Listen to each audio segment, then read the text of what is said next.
First at 4, breaking news in another booster shot debate. The results are in. What the FDA panel is now recommending for Johnson & Johnson. Hey, Andrew. Hey there, Sandra, and good Friday afternoon, my friends. We're still looking at cool conditions, rainy conditions in parts of the area. So how long does this rain stick around? We'll talk about that and the all-important weekend forecast coming up. Shocking body cam video shows Clawson police responding to a call.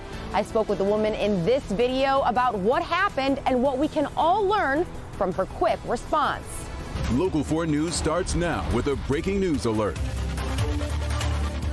And today we have breaking news involving boosters for the Johnson & Johnson vaccine. The FDA's Advisory Committee unanimously voted in favor of supporting a booster dose, and that's for all recipients age 18 and up. Kimberly Gill is in the newsroom now with the very latest on this decision. Kimberly? Sandra, good afternoon. Unlike the boosters for Pfizer and Moderna, which were authorized or supported only for certain high-risk groups, these boosters would apply to everyone who received their first shot at least 2 months ago. Today's meeting has been much more contentious, I would say, than the previous ones. Both the FDA and the expert panel expressed concerns about the quality of J&J's data, including the small number of participants in some parts of the research and the use of an unvalidated test.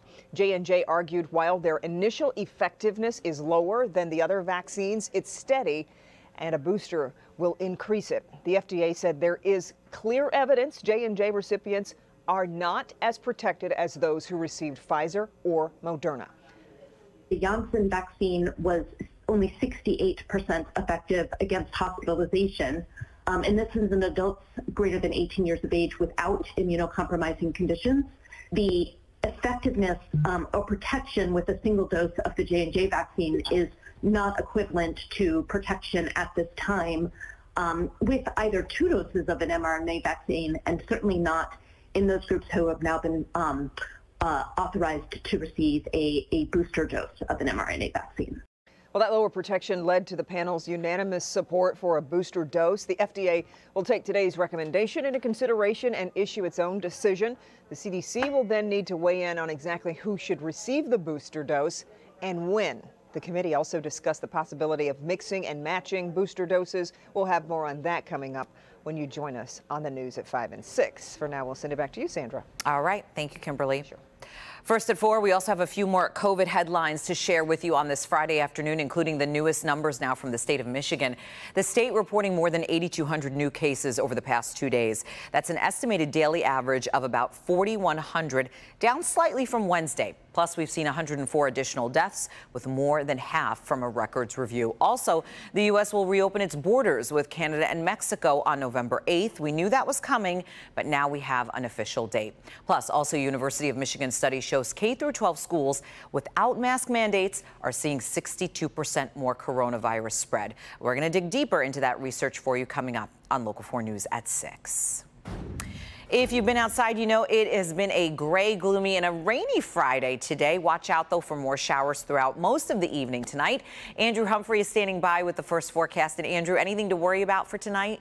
Well, Sandra, if there is one silver lining, we have not seen any severe weather, and so far we are still seeing light to moderate showers. The heavier stuff mainly reserved far to our east and south. That being said, we're still seeing wet conditions right here in the city of Detroit. You can see that here in the areas of green with at least some light rain coming down. These heavier spots you see right here over southern Ontario from Amherstburg, but also affecting southern portions of Grosse Ile. That includes some moderate shower activity, and we've seen maybe about a half dozen lightning strikes within the past half hour. Now, there's more moisture down to our south and to our west that is yet to move through. So the evening still remains cool and it still remains wet, just like you see here as we try to look live at downtown Detroit. 60 degrees currently over at Metro Airport. So we'll keep some of those showers and a couple of storms in the forecast, but steady rain returns after midnight. More on this and your weekend forecast coming up.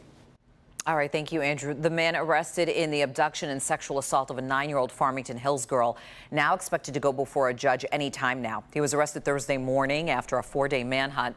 FBI agents spent hours at a home on Detroit's west side where investigators believe that assault happened. The scene is 2.5 miles away from where the girl was abducted last Sunday near Grand River, an 8 Mile. We're waiting for an arraignment and also a news conference from police. We're going to have a complete update for you tonight at 5.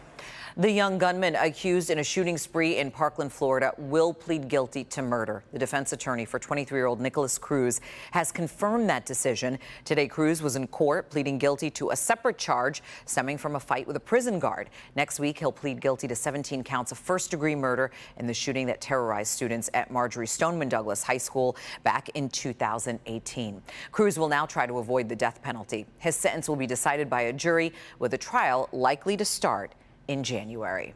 Former President Bill Clinton remains in the hospital today receiving treatment for an infection, but his spokesperson says that Clinton is on the mend. The 75-year-old was admitted to the University of California Irvine Medical Center on Tuesday.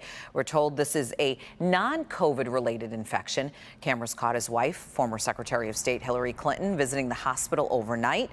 The former president was in California for a Clinton Foundation event. He should be released sometime soon.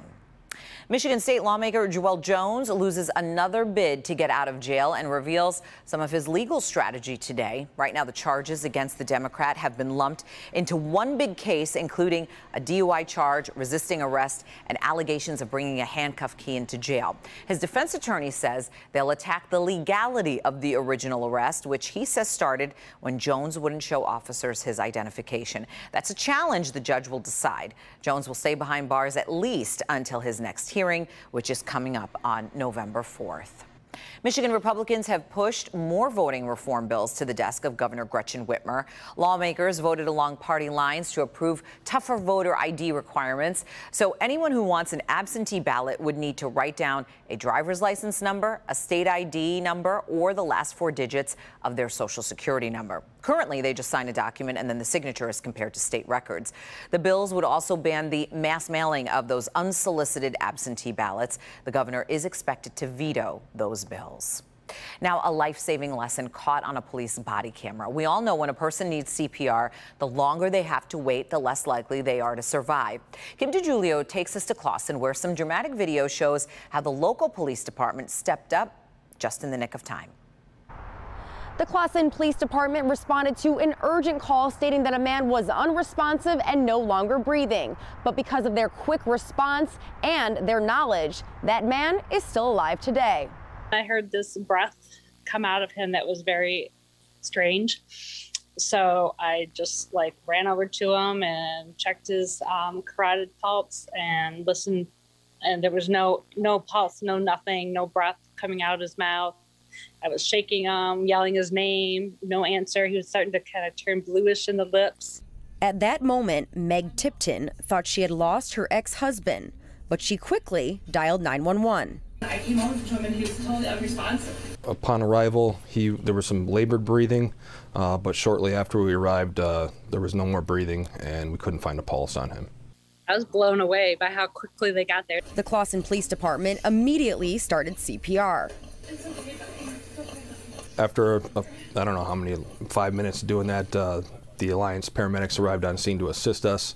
While we were performing CPR, they checked and they stated that they had a pulse. 102 for a pulse. Tim, Meg's ex-husband, was then transported to Beaumont Royal Oak while the EMS continued to try and save his life. And miraculously, they did. He's moving. Oh, yeah. Hey. I love it. There we go. Tim. I can't tell you how many times I've done CPR in my career, but most of the time it doesn't end in a positive outcome, so it's nice to have that work. And Detective Ian Calamita says the main reason for that is because Meg knew to call 911 right away. I always tried to remember, okay, dial 911, no matter what, just dial 911. And then go through the ABCs, airway, breathing, circulation in your head. Clawson police say while this story is a big reminder for people to learn CPR, it's also a reminder for businesses to invest in AEDs, because essentially that's what saved this man's life. I'm Kim DiGiulio, Local 4.